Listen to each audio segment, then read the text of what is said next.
Deuteronomio 30, versículo 11 al 13. Deuteronomio 30, del 11 al 13. Dice: porque este mandamiento que yo te ordeno hoy no es demasiado difícil para ti, ni está lejos, así dijo el autor de Deuteronomio. Es un mandamiento que dice que no es difícil, ¿verdad? Pero tampoco dice que es un mandamiento que no está lejos, es algo que está cerca. Dice: no está en el cielo para que digas, ¿quién subirá por nosotros al cielo? Y nos lo traerá y nos lo hará oír para que lo cumplamos. Fíjense, no está en el cielo para que digas, ¿quién subirá por nosotros al cielo? Acuérdense que es un mandamiento. Y luego dice el 13: ni está al otro lado del mar para que digas, ¿quién pasará por nosotros el mar? Para que nos lo traiga y nos lo haga oír a fin de que lo cumplamos. Fíjense bien, ahora dice el 12: no está en el cielo para que digas, ¿quién subirá por nosotros al cielo? ¿De quién cree que estaba hablando? No está en el cielo para que digas, ¿quién nos lo hará traer del cielo? Está hablando de Jesucristo. ¿Quién subió, quién resucitó al cielo? Jesucristo, ¿verdad? Dice que es un mandamiento que no está lejos, pero también dice: no está en el cielo para que digas quién subirá por nosotros al cielo y nos lo hará y nos lo traerá. Fíjense bien, ¿quién subirá por nosotros al cielo? ¿Por qué cree que Jesús subió y resucitó? ¿Por qué cree que resucitó Jesús? Lo hizo por nosotros, como precursor, como iniciador del primero que iba a poder entrar hasta el cielo, para posteriormente los que reciban a Jesús, los que nazcan de nuevo en su espíritu, puedan trascender e irse al cielo cuando se vayan de esta tierra. Y el 13 dice: ni está al otro lado del mar. Si primero nos está hablando que no está en el cielo, y de repente nos está hablando que está del otro lado del mar, ¿a dónde cree que se refiere? No se está refiriendo al otro lado del Océano Pacífico, para que me entienda. Se está refiriendo al otro lado del mar, a las profundidades del mar, a eso se refiere. O sea, dice que, en pocas palabras, no está en lo profundo del mar. Y luego dice: para que digas, ¿quién pasará por nosotros qué? El mar. Jesús pasó por nosotros el mar. ¿Qué significa que pasó por nosotros el mar? Que Él tuvo que ir al infierno para que usted no vaya. Es muy sencillo entender, ¿verdad? Él pasó y fue a los abismos a sufrir para que usted no vaya a sufrir allá, al infierno, al Seol, Hades o los abismos. Él fue allá en sustitución de usted. Pero también vamos a leer, fíjense, estamos de acuerdo hasta ahí, ¿verdad? Eso mismo que nos está diciendo aquí Deuteronomio 30, versículo 13, es lo mismo que viene en Romanos capítulo 10, y ahorita lo vamos a leer. Pero antes vamos a Miqueas, el profeta Miqueas.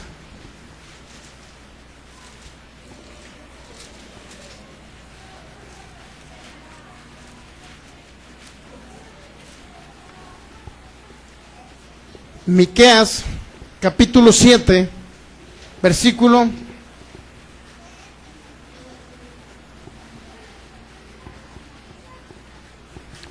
19. Fíjense lo que dice Miqueas, capítulo 7, versículo 19. Dice: Él volverá a tener misericordia de nosotros. ¿A quién se refiere? Al Dios viviente. Él volverá a tener misericordia de nosotros. Y luego dice: sepultará nuestras iniquidades y echará en lo profundo del mar todos nuestros ¿qué? Pecados. Él volverá a tener misericordia. ¿En qué sentido iba a volver a tener misericordia? En el sentido de que iba a venir Jesucristo. Iba a tener otra vez misericordia. Iba a venir Jesucristo otra vez. Y en ese momento que iba a venir Jesucristo, dice que iba a sepultar nuestras iniquidades. Y también iba a echar en lo profundo, fíjense, ¿de qué? Del mar todos nuestros pecados. Se da cuenta que a través de Jesús, Dios sepultó, por decirlo así, y echó a lo profundo del mar todos los pecados. Y los pecados eran parte, por lo cual venían las maldiciones en la ley de Moisés. ¿Me explico? De tal forma que dice que Jesucristo llevó a lo profundo del mar los pecados. Y en muchos lugares, yo había escuchado en otra época, Jesús llevó a lo profundo del mar tus pecados, pero nunca me explicaban qué significaba que Jesús se había llevado a lo profundo del mar. Jesús sepultó a lo profundo del mar tus pecados, y la verdad es que creíamos, bueno, es que Jesús se lo llevó lo más hondo que se podía, o lo más lejos que se podía, y no se refería a eso. Se refería a que Jesús bajó a lo profundo del mar. Dice que Él llevó nuestras enfermedades. ¿Qué cree que significa que llevó? Vamos a Isaías 53. Esto es una verdad muy importante. Isaías 53.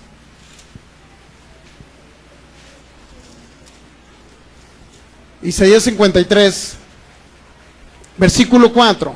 Ciertamente, ¿qué dice? Llevó Él nuestras, ¿qué? Y sufrió, llevó nuestras enfermedades y sufrió nuestros dolores.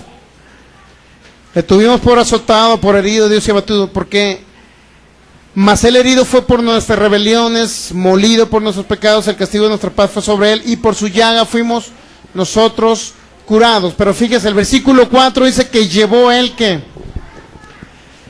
Llevó, ¿qué significa llevar? No es la misma cargar enfermedades a llevar enfermedades. Cargar enfermedades significa que solamente se depositaron en Él las enfermedades, ¿me explico? Y llevarlas significa que las lleva cargadas, pero las traslada de un lugar a otro. ¿Cuántos entienden esa parte? Fíjense, una cosa es cargar las enfermedades y otra cosa es llevarlas. Cargarlas significa que Él se hizo enfermedad para que usted no esté enfermo. Pero no nada más Él las cargó y se quedó con ellas, no se quedó con las enfermedades. Él dice que llevó las enfermedades. ¿Y dónde cree que las llevó? Donde llevó las iniquidades y donde llevó los pecados. A lo profundo del mar. Allá llevó las enfermedades. Obviamente que esas enfermedades, esas maldiciones y todo lo malo, se quedó allá, en el Seol, en el Hades. Y se supone que eso a los hijos de Dios no debe de tocarle, no debe llegarle, porque esas maldiciones ya Cristo, en pocas palabras, Dios ya trató con la enfermedad, Dios ya trató con el pecado. Para Dios, fíjense bien, para Dios, en lo que concierne a Dios, para Dios Él ya quitó el pecado del mundo, porque cuando Jesús llegó a la orilla no sé si del río, cuando Juan el Bautista lo vio, le dijo, he aquí el Cordero de Dios que quita el pecado. Es decir, Jesús quitó el pecado. Sin embargo, todavía existe gente que peca. ¿Cuántos saben? Pero para Dios es como si ya no hubiese ni un pecador. Para Dios es como si no hubiese pecado, pero Dios reconoce que sí hay pecadores, ¿me entiende? Cuando dice que quitó el pecado, no significa que iba a quitar los pecadores, para que me entienda. Y no significa tampoco que la gente no iba a seguir pecando. Lo único que significa que Dios ya trató con ese problema que había en la humanidad. Para que todo aquel que venga a Cristo, Dios le dé una naturaleza nueva en su espíritu y le quite la naturaleza de pecado. Eso simboliza que Jesús quitó el pecado, el Cordero de Dios quitó el pecado de la humanidad. ¿Sí está captando, verdad? No estoy diciendo que no hay pecadores, para que me entienda. Estoy diciendo que Dios ya trató con ese problema que se llama pecado, para que me entienda. Para que la humanidad, cuando usted le predique aquí en la colonia y le diga, vénganse, reciban a Cristo, nazcan de nuevo, y el espíritu de ellos automáticamente reciba la naturaleza divina y se le quite la naturaleza de pecado, pero al espíritu, ¿me entiende? No al cuerpo. Entonces, vamos haciendo una distinción en ese aspecto. Entonces, fíjese bien, ¿qué nos quedamos? Isaías 53 dice que Él llevó nuestras enfermedades, es decir, las trasladó de un lugar a otro, para que me entienda. ¿Por qué estamos hablando de todo esto? Si estamos hablando del poder que hay en tus palabras, para cuando tus palabras hablen lo que tengan que hablar contra una enfermedad, tus palabras tengan efecto, porque saben que cuando tú hables contra una enfermedad y reprendas y le digas, cáncer, quítate de mi cuerpo, quítate de este cuerpo, usted entienda, y vete a lo profundo del mar, usted entienda que Jesús llevó esas enfermedades a lo profundo del mar. Y cuando usted las diga con ese conocimiento, esa fe, esa sustancia, para que tenga un efecto espiritual y esa enfermedad pueda salir de los cuerpos. ¿Me entiende? Ahora sí ya está captando por qué estamos viendo esto, ¿verdad? Jesús llevó las maldiciones a lo profundo del mar. Ahora sí vamos a a Romanos capítulo 10. Vamos a Romanos para leer lo mismo que se leyó en Deuteronomio capítulo 30, versículo 13 por ahí. Romanos capítulo 10, ¿ya lo tiene? Romanos capítulo 10.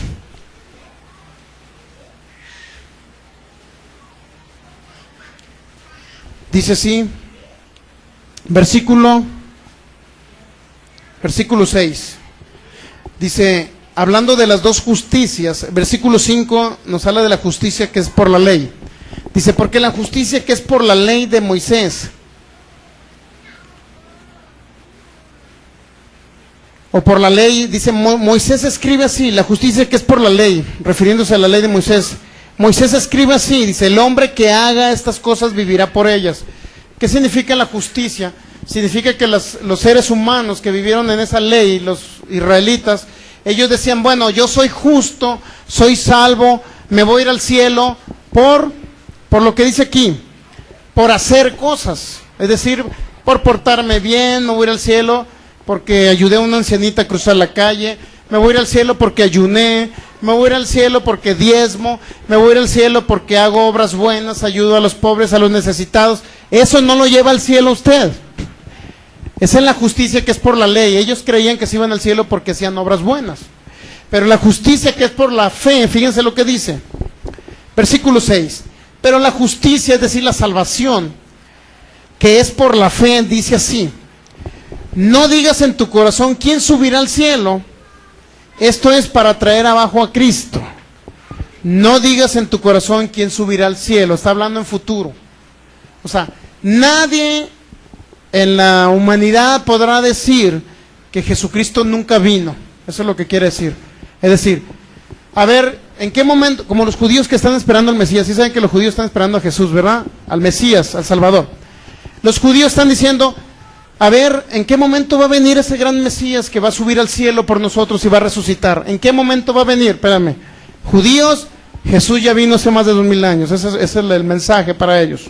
Nadie puede decir, por eso dice el apóstol Pablo, la justicia que es por la fe, es decir, el que es salvo por la fe, jamás va a decir en su corazón, ¿quién subirá al cielo? Nadie podrá decir que es salvo por la fe. ¿Quién subirá al cielo? Como diciendo, Jesús nunca resucitó. Es lo mismo. Nadie que es salvo, que cree en Jesús, por la fe en Jesús, nadie podrá decir, Jesucristo nunca resucitó. Es como si dijeran, Jesús no resucitó.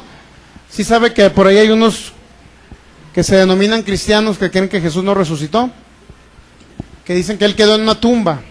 Por ahí dicen algún grupo o un sector que creen en Jesús, pero de una manera diferente. Ellos no creen que resucitó. Es el sector gnóstico, para que usted me capte. Por ahí hay unos grupos que se le llaman estudios bíblicos gnósticos, te ponen ahí. Y son salones ahí donde ellos se reúnen y todo eso. Ellos enseñan la Biblia y toda la cosa, pero ellos no creen que Jesús, ellos creen que solamente Jesús vino de una manera espiritual, que Él no vino en cuerpo de carne y hueso, y no creen en la muerte física de Jesús. Ellos no creen. Entonces ellos creen en Jesús, pero de una manera diferente. Entonces, por eso dice el apóstol Pablo, alguien que es salvo por la fe jamás va a decir que Jesús nunca resucitó. Y luego, es como si a Jesús, y lo dice, esto es para traer abajo a Cristo. Nadie podrá decir quién subirá al cielo, es decir, si Jesús subió al tercer cielo, significa que estuvo en lo más profundo, en las profundidades del mar. Esto es, dice Pablo, para traer abajo a Cristo. ¿Abajo qué significa? ¿Dónde cree abajo? Abajo, a los abismos. Nadie podrá decir quién subirá al cielo. Es decir, Jesús nunca resucitó. Es como si Jesús nuevamente tuviera que venir a la tierra, morir físicamente y trasladarse al corazón de la tierra y nuevamente resucitar. Eso es lo que está diciendo Pablo. No sé si me capta, estoy cantinfleando. Ahí le va, versículo 7. Alguien que es justo por la fe o es salvo por la fe, dice que jamás van a decir tampoco, ¿quién descenderá al abismo? El versículo 7 eso dice. ¿Quién va a descender al abismo? Esto es para hacer subir a Cristo de entre los muertos. Alguien que cree y es salvo y ha nacido de nuevo y ha tenido fe en Jesucristo, jamás va a decir la justicia, la salvación que es por la fe, jamás van a decir, fíjense, jamás van a decir quién va a descender a los abismos. Jamás van a decir quién va a descender al abismo. ¿Dónde cree que queda el abismo? ¿Dónde cree usted que queda el abismo? El abismo siempre es las profundidades del mar, el corazón de la tierra. A alguien que es justo a través de la fe, o la justicia o la salvación que es a través de la fe, nunca van a decir quién descenderá al abismo. Esto es para hacer subir a Cristo de entre los muertos. ¿Cuáles muertos? Los que estaban 3 metros bajo tierra, no, los muertos que estaban en el abismo. Eso se refiere Pablo. Nadie va a decir, en pocas palabras, el que quiere ser salvo a través de la fe en Cristo Jesús, nunca va a decir quién va a descender al abismo. Es como si Cristo nunca hubiera resucitado de entre los muertos que están abajo, en los abismos, en las profundidades del mar. Esto nos confirma que Jesucristo sí estuvo en las profundidades del mar, en los abismos, y de ahí fue donde fue resucitado para irse a estar a la diestra del Padre. Ahora, después llegamos al versículo 8. Romanos 10:8, ¿más qué dice?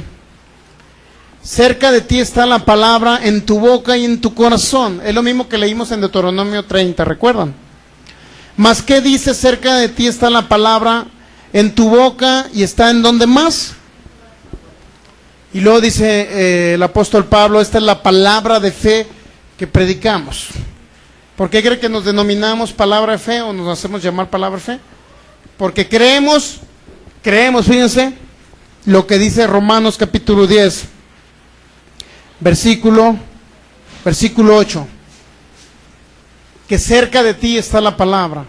¿Cuántos saben que Jesucristo se le llamó el verbo encarnado? San Juan capítulo 1. Jesucristo es la palabra encarnada que se hizo carne, ¿verdad? ¿Sí lo ha leído? Jesucristo es la palabra de Dios que se hizo carne, para que me entiendan. Entonces, por eso, cerca de ti está la palabra, dice. La palabra es Jesús. Y esa palabra está tan cerca de ti que está en tu boca y en tu corazón. La serie que estamos viendo se llama El poder que hay en lo que tú hablas. Cuando tú hablas algo, tiene una trascendencia en el mundo espiritual siempre y cuando tú lo creas. Por ejemplo, si alguien dice, me quiero morir el 31 de diciembre para comenzar bien el año. Imagínense, ¿no? A ver, a las 12 de la noche ando brincando, saltando y festejando la entrada del año, ¿no? A las 12 con 1 minuto se para el corazón. Pero entró el año festejando, ¿me entiende? Pasó otra etapa. Si alguien dice, me quiero morir el 31 de diciembre, pero no se quiere morir, solamente lo dice, ¿usted cree que tenga un efecto? No tiene efecto, porque no lo ha creído en su corazón, ¿me entiende? Hay mucha gente que dice, me quiero morir, pero lo hice para chantajear a su familia. Ya me quiero ir de esta tierra porque mi esposa o mi esposo no me quiere. Ya me quiero ir. Y ya causan lástima al esposo o la esposa y ya otra vez se acerca. Mucha gente dice eso, pero ¿sabe qué? Nadita se quiere morir. Nada que se quiera morir, solamente lo dice para chantaje. Cualquier semejanza con la realidad es mera coincidencia. Cierto. Entonces fíjese, no se quiere morir. ¿Qué pasó? Oye, si te querías morir el 31, ¿por qué no te fuiste? Porque no lo creyó. Lo dijo. Pero fíjese cuál es el riesgo de estar continuamente diciendo que se quieren morir. Dice que la fe viene por el oír, infinidad de veces la palabra que sale de la boca de Dios a través de alguien. Pero también la duda es contrario a la fe. La duda viene por el oír, lo que sale de las palabras de los seres humanos que no son bíblicas. Si constantemente usted dice, me quiero morir, y ya al rato otra vez me quiero morir, va a llegar el momento que se crea que se quiere morir. Se lo puede llegar a creer.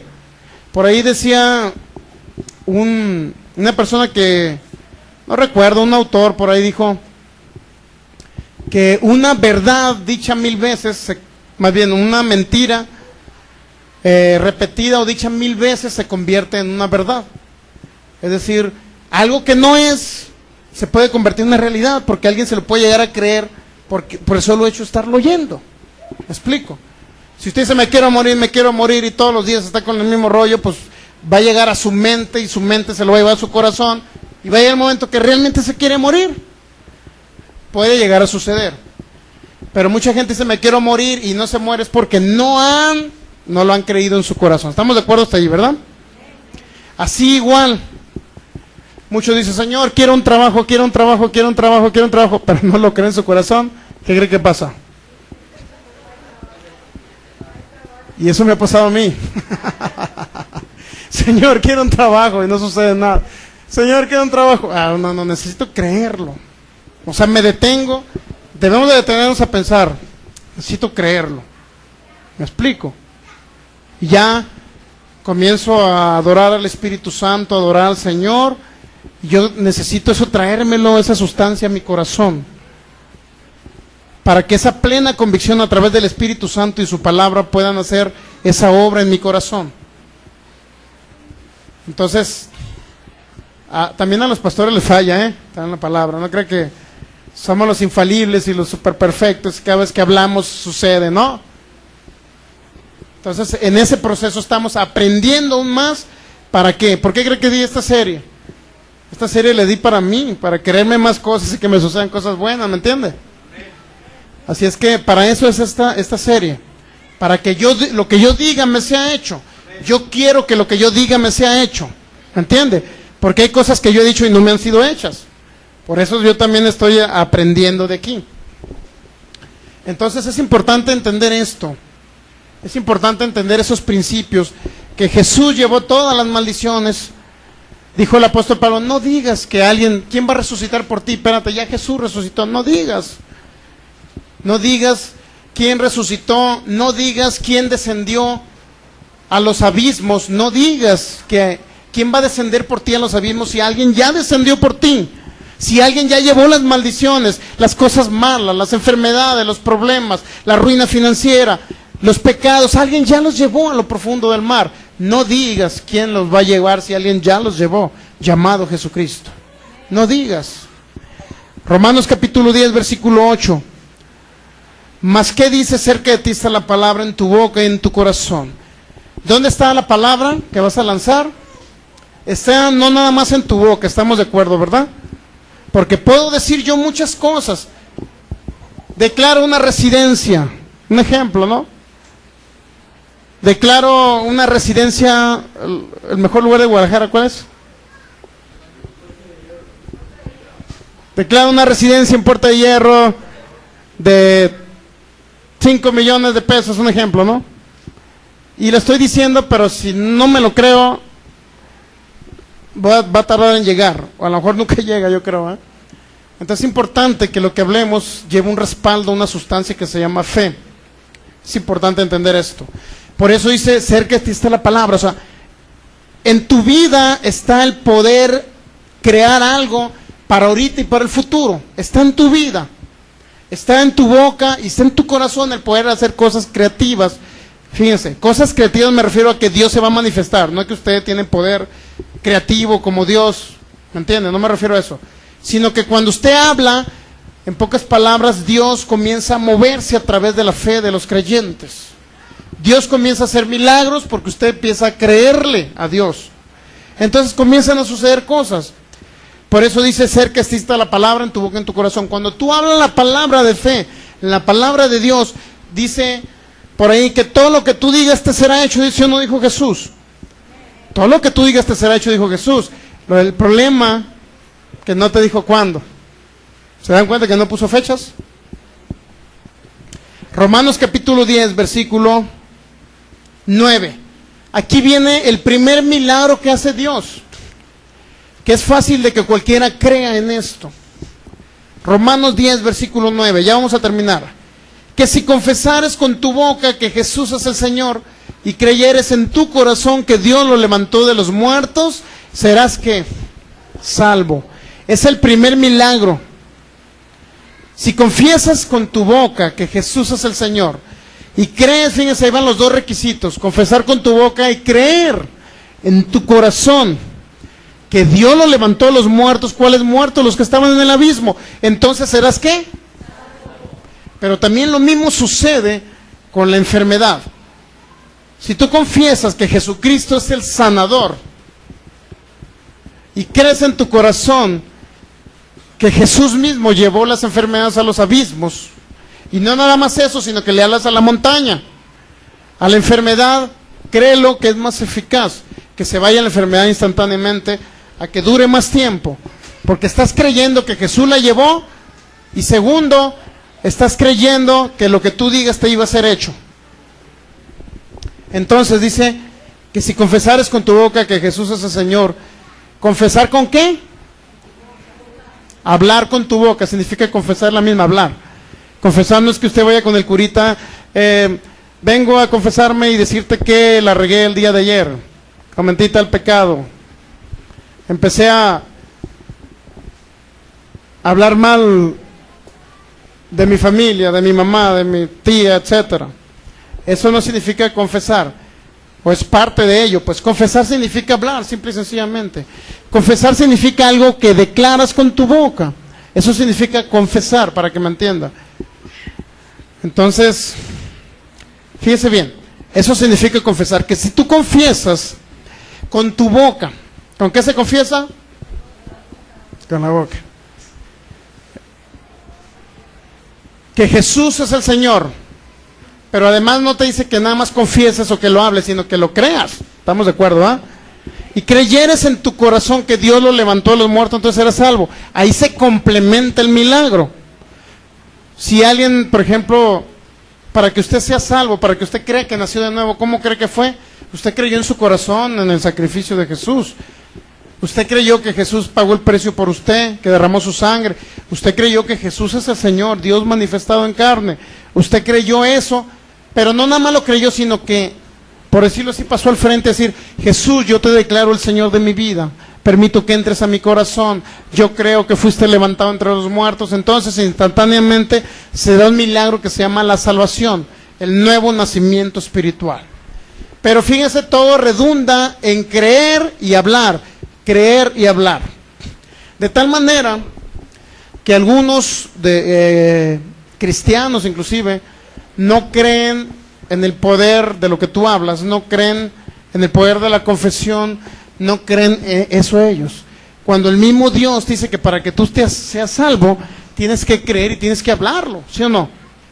Y algunos dicen, no, eso es de la confesión positiva, que dicen luego que no les funcionó algo y están prometiendo falsas cosas, porque el otro día le dijeron a uno: oye, declárate un carro así, asá, oye, declárate una casa, oye, declárate sano. Y ellos dicen, ¿cómo te vas a declarar sano?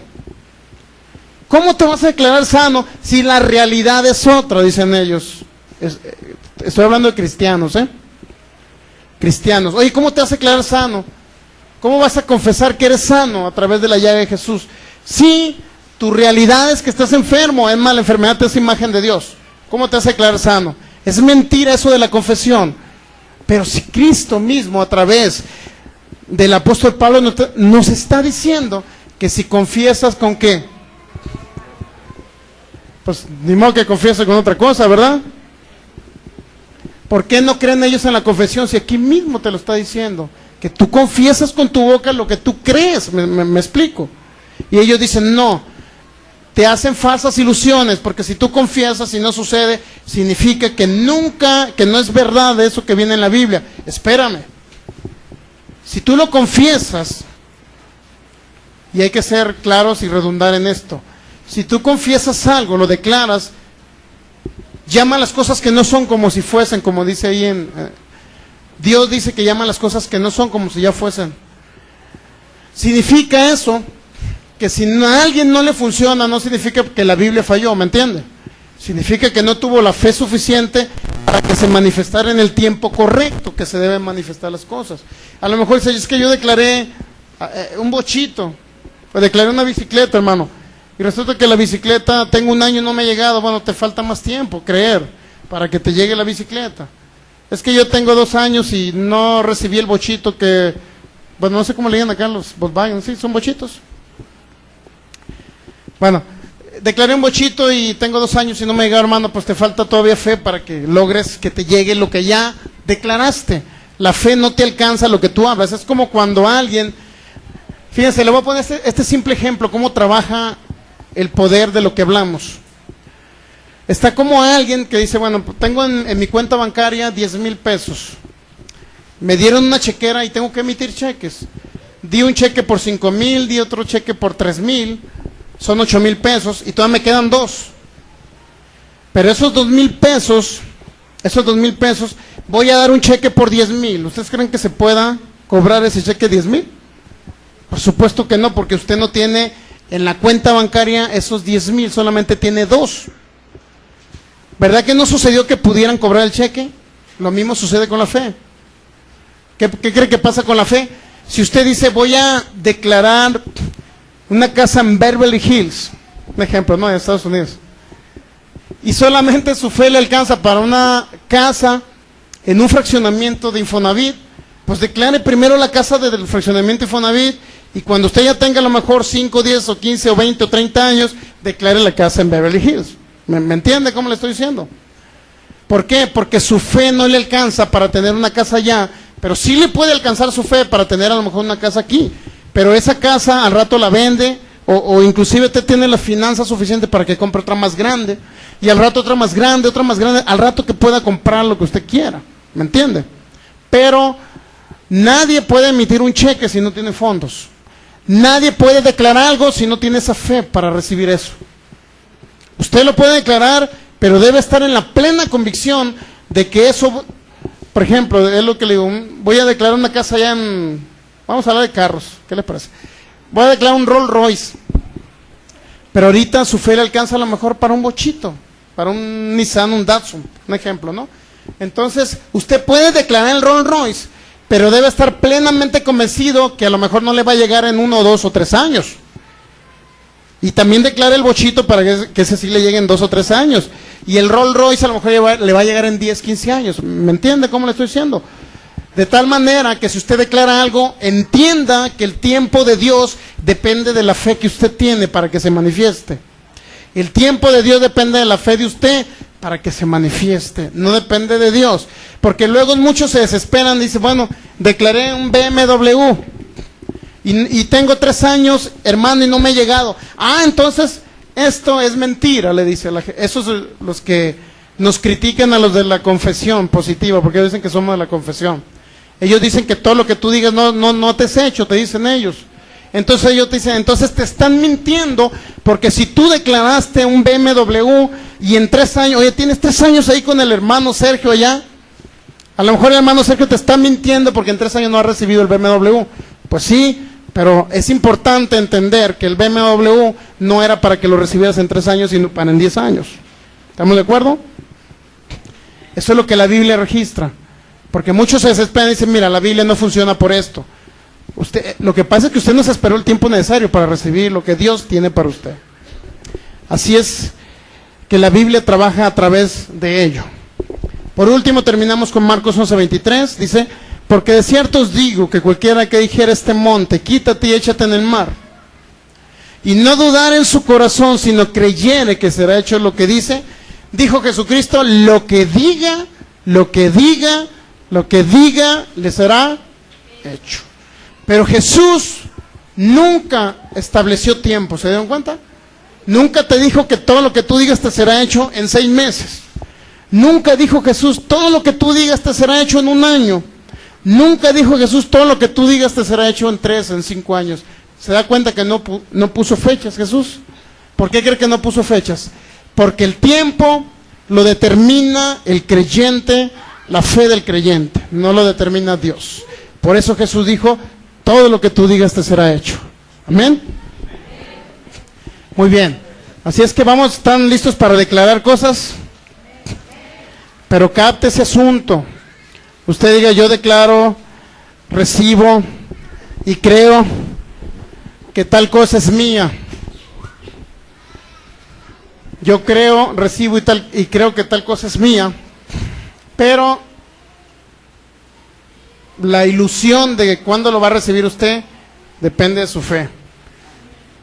No depende, en primer lugar, ni de Dios ni del predicador. Depende de usted mismo que reciba. Que vamos a ponernos de pie, dale gracias a Dios. Te damos gracias, Señor, por este tiempo de tu palabra. Gracias.